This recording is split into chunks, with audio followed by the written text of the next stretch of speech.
বর্তমানে বাংলাদেশে নির্বাচন ইস্যু একটি মুখ্য বিষয়ে পরিণত হয়েছে।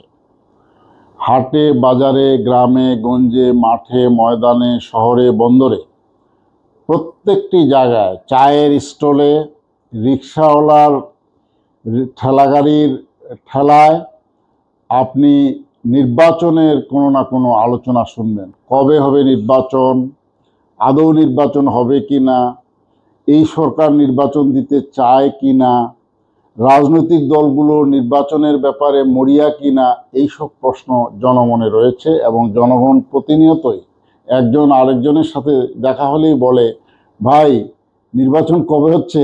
বিশেষ করে রাজনীতিবিদদের কাছে জনগণ এই জিনিসটি সচরাচর জানতে চায়।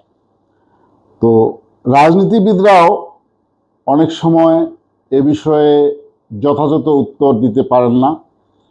তারা একটু পাশ কাটার চেষ্টা করেন। ভাই ডক্টর ইউনূস সাহেবকে জিজ্ঞেস করেন, আমাদেরকে বলে কী লাভ।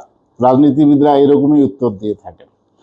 তো একটি দেশে, রাষ্ট্রের অ্যাকচুয়ালি গণতন্ত্র ছাড়া যেসব রাষ্ট্র রয়েছে সেখানে যে উন্নয়ন হচ্ছে না বা উন্নয়নমূলক কোনো কর্মসূচি নেওয়া হচ্ছে না বা জনগণ যে সেবা পাচ্ছে না, বিষয়টি কিন্তু এরকম নয়।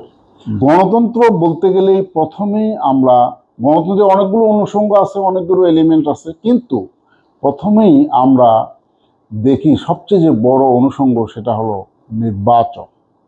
এবং একটি নির্বাচনের মাধ্যমেই একটি সরকার জনগণের কাছে তার জবাবদিহিতা এনশিওর করে।